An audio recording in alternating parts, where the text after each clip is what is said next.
For the first DIY, you're just going to need some green paint, a little snack container, and a sponge. I just cut a chunk off of a sponge. And then you just want to start dabbing the green paint all over the snack container.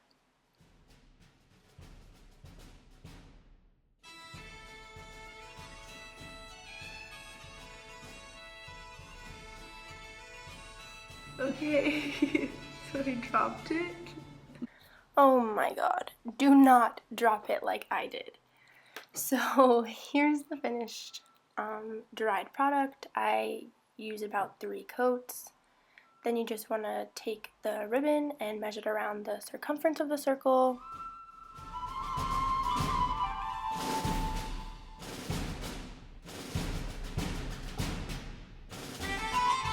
And then once you're done with that, you just want to glue it on. So it does start to get wrinkled because I glued it in the wrong spot. You'll see, just trust me. It's a hot mess is what this one is. It's not really working. When you glue it down, it gets really wrinkled. So this is what it looks like on this side, close up of the mess. Alright, so just take a yellow piece of cardstock and then you just want to cut it into a square, and then from there you want to cut it into another square on the inside. I'm not really good at this, but I heard that if you fold the paper in half and you cut a little slit on the inside, it'll help you. Now, you should probably have scissors that work because mine were awful. It didn't even have another handle. So once you do that, you just want to glue it on. I used hot glue and I burn the shit out of myself every single time I use hot glue. And oh my god, there's so many strings. It's ridiculous. But anyways, after my rant is over, you just want to glue it on.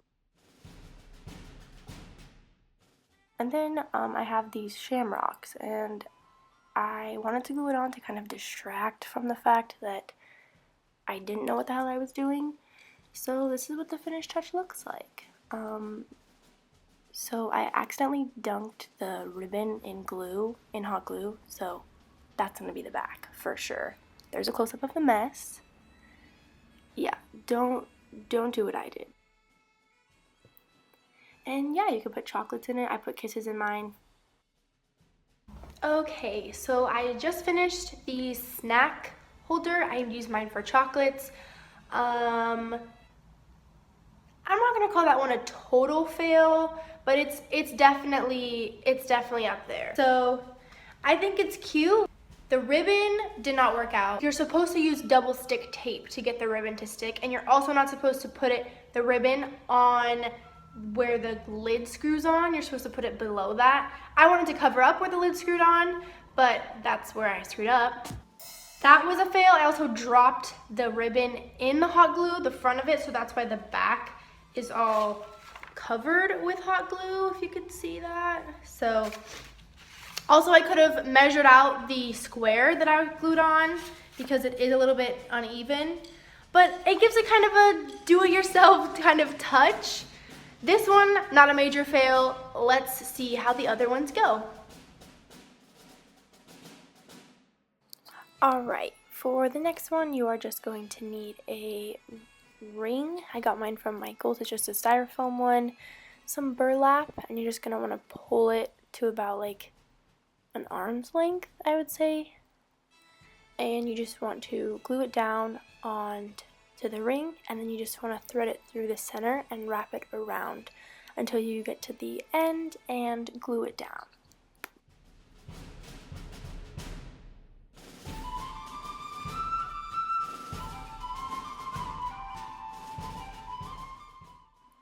Alright, so this is what it looks like once it's been glued down. There's a little flap that's kind of sticking out, but I'm just going to cover that with some decorations.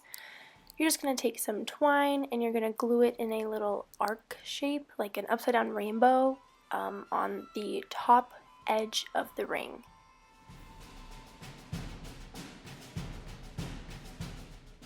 Okay, now for the part that was literally impossible because I had the worst scissors, which I don't know why I don't just get some scissors. so I used a box cutter. Anyway, you're just going to want to get pieces of felt from all the colors of the rainbow, and you just want to cut them into tiny little baby triangles and then hot glue them onto the top of the twine, or the bottom of the twine, sorry. And you're just going to make kind of like a little mini flag rainbow shape. I don't know what to call it. And then you're just going to take your shamrocks. They're the same ones I've been using in all the DIYs. I just glued them in a little trio, and then I put them in the corner.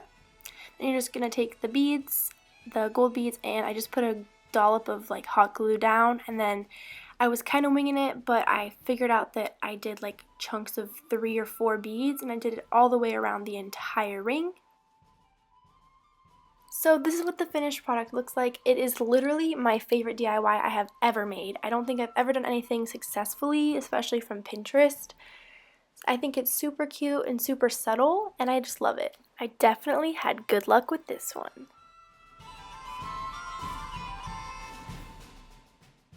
All you need for this one is a canvas, some green paint, a pencil, a paintbrush, and a shamrock.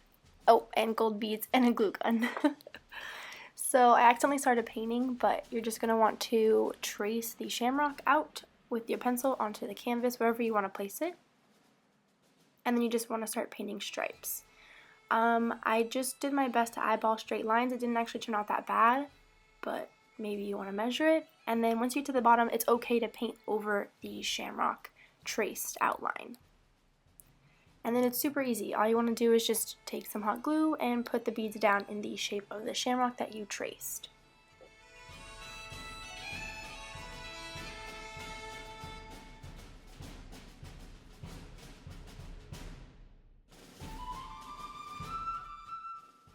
This was actually very, very, very time consuming.